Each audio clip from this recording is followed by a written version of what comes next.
Hello,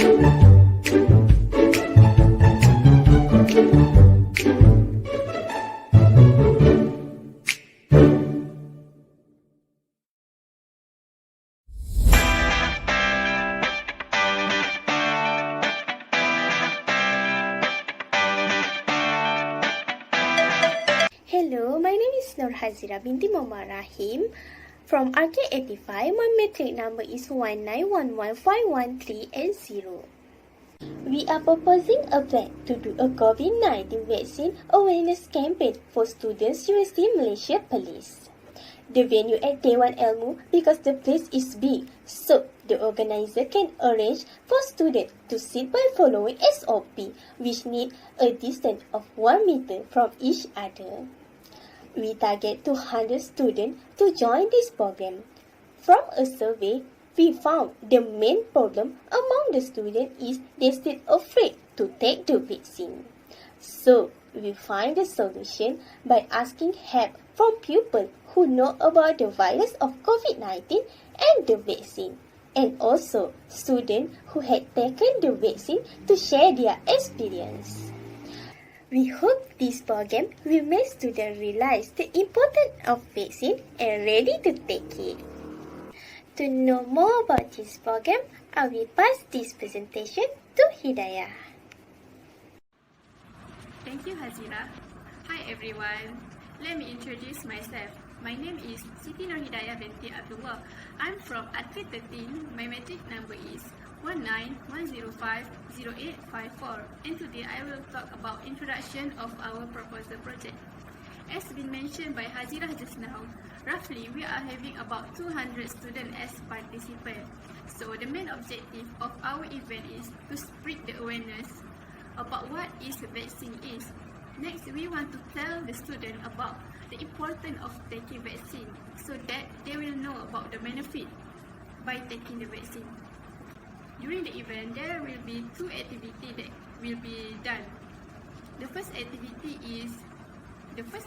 is awareness talk, and the second activity is the competition along the event. So the competition is including designing a poster and Kahoot quiz.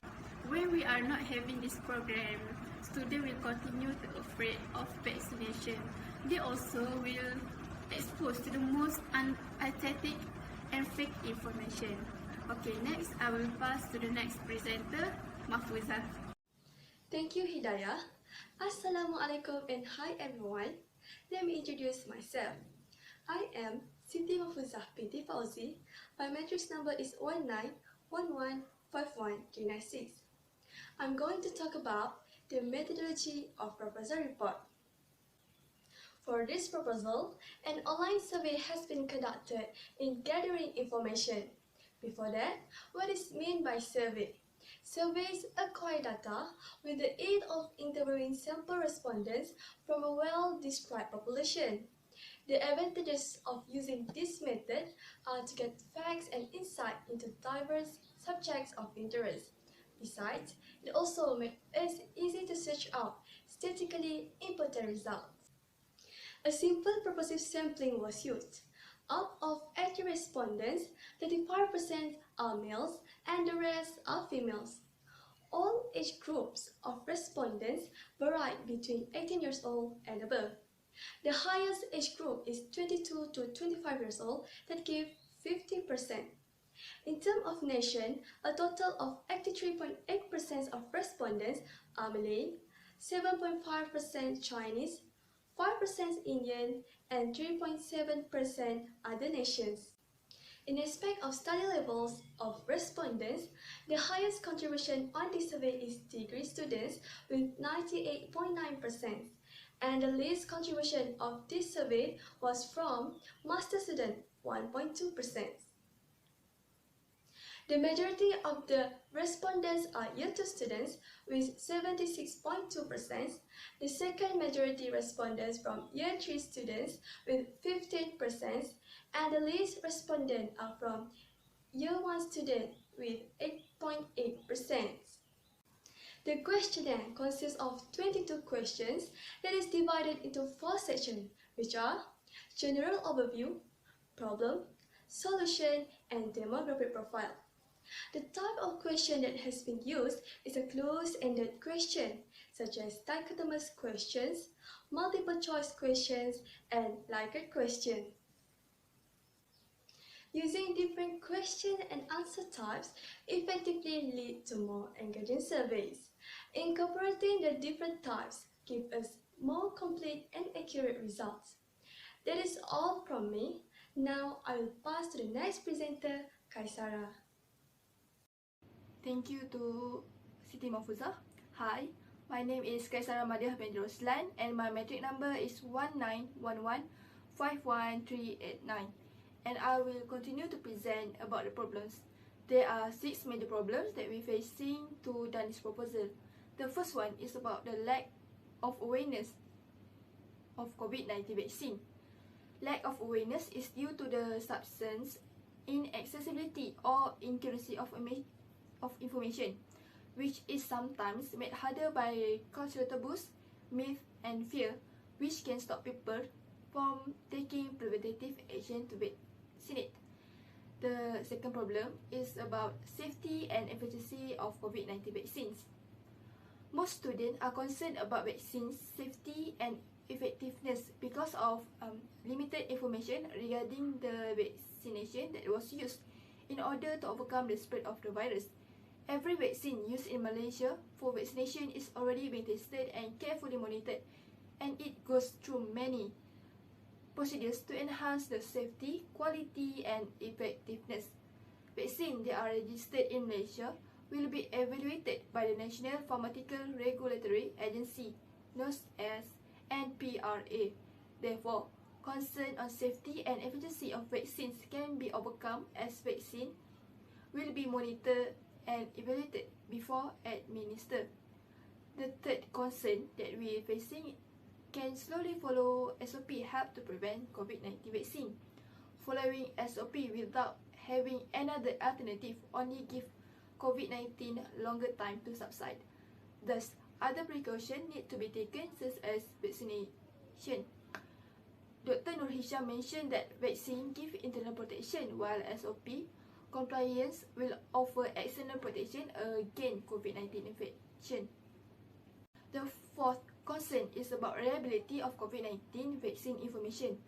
Doubts may arise as a result of various information being freely shared on social media platforms, making it difficult to trace the source of information that may lead to the incorrect assumption about the vaccine.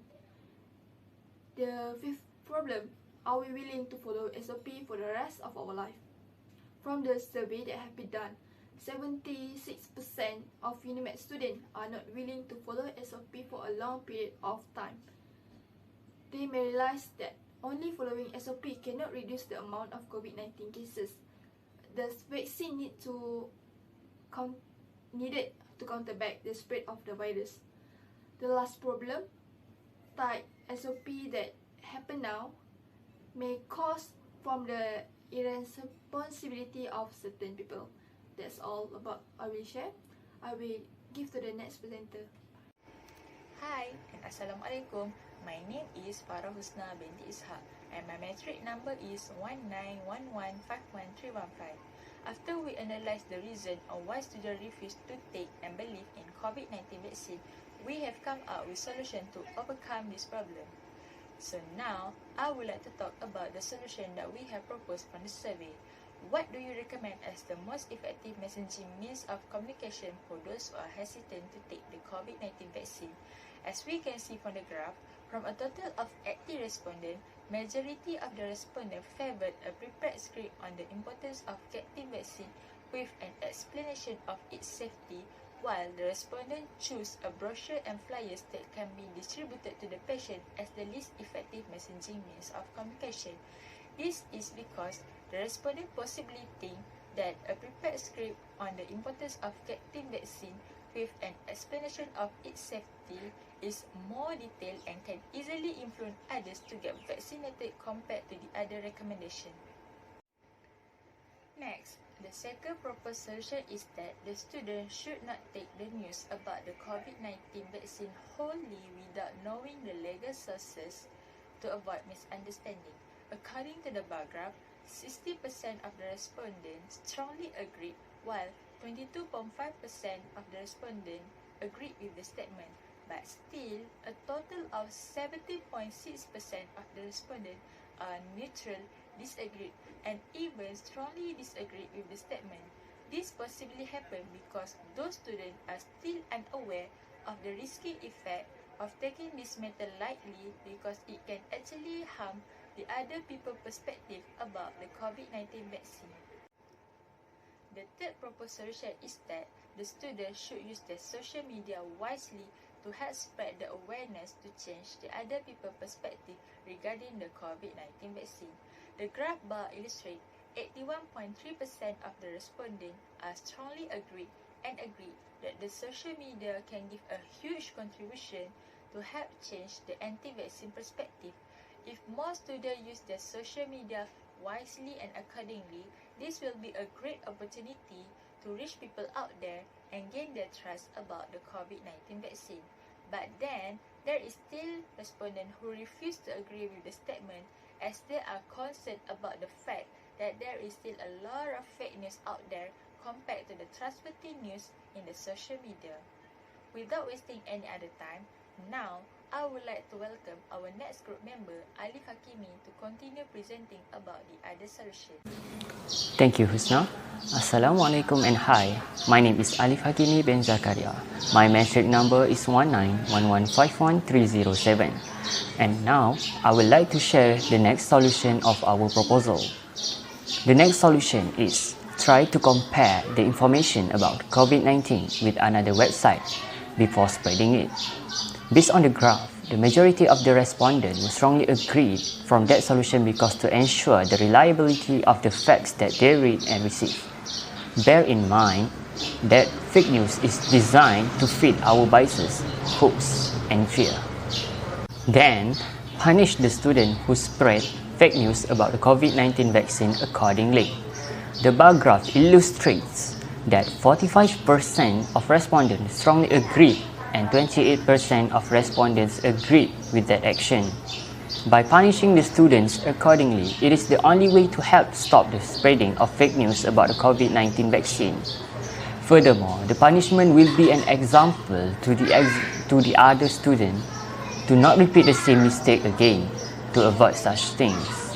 Nevertheless, 3% of the respondents are disagreed and 1% are strongly disagreed with the solution.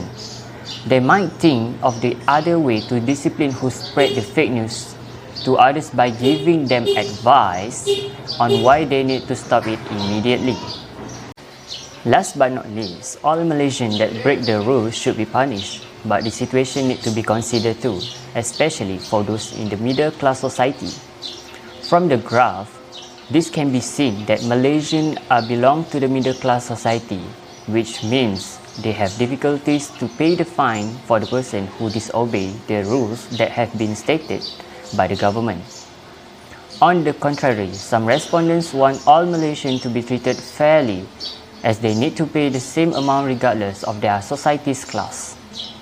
Hi everyone, my name is Hanani Syahirah Binti Muhammad Samsudin and my metric number is 1911511368. Today, I'm going to talk about the benefits of COVID-19 vaccine awareness campaign. Firstly, this campaign can provide better understanding about COVID-19 vaccine among UNIMAP students. There is a lot of misinformation that circulates regarding vaccines, which makes them refuse to be vaccinated. Therefore, this awareness campaign can help students to learn more information regarding COVID-19 vaccine based on the knowledge and information given to them by the government and university.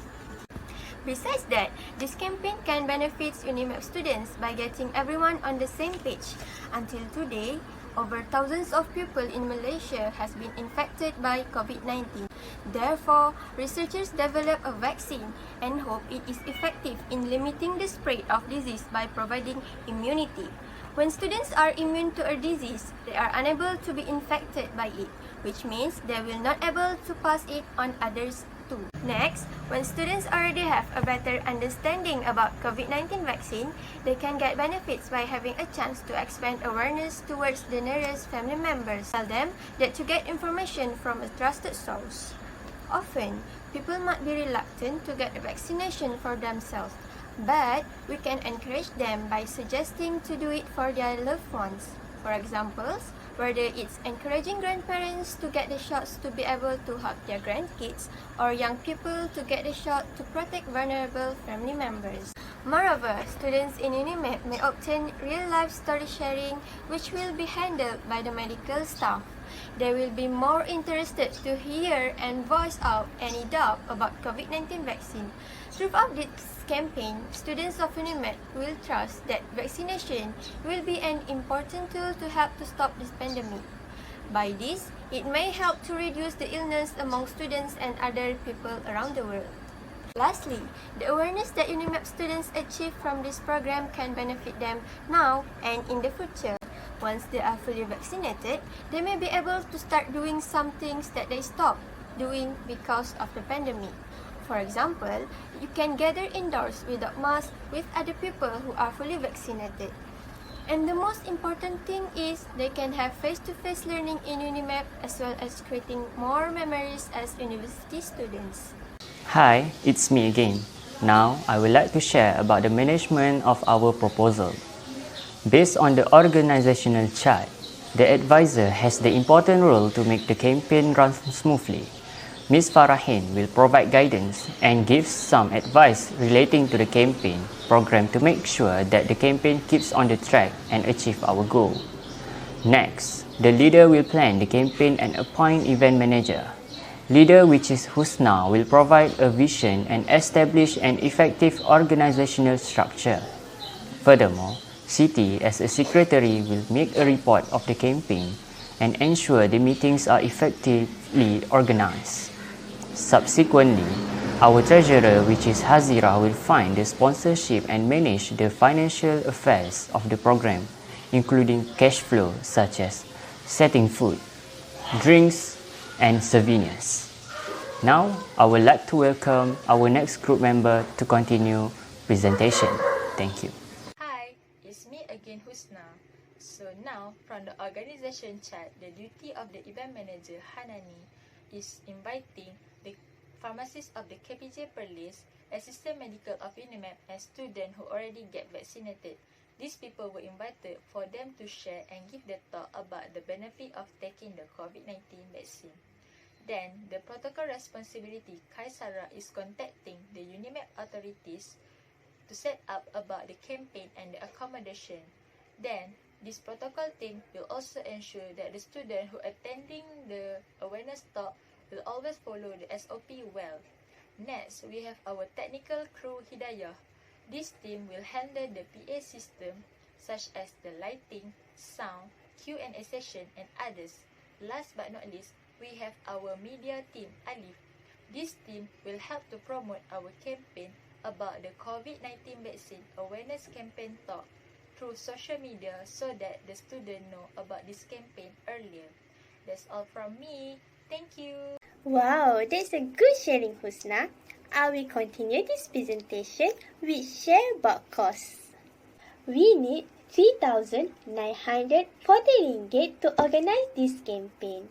We asked GHEPA and some sponsors from some NGO. We target 200 students to join this program. We also make collaboration with UNIMEP Hacker staff and KPJ Hacker Police. We had some souvenirs which were close with the pandemic of COVID-19 to the participants. Next, we prepare interesting gifts for the competition of the campaign. We also need contingency money for backup if we face some problems. That's all for me. I will pass this presentation to Hidayah. In conclusion, the survey was successfully conducted by having about 18 students as a respondent. So there is a lot of benefit when we are conducting this event, including we are providing the better understanding about COVID-19 vaccine, and We also will obtain the real-life story sharing handled by the medical staff as motivator.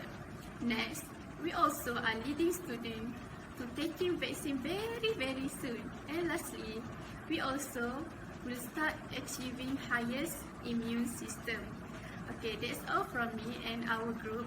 Thank you.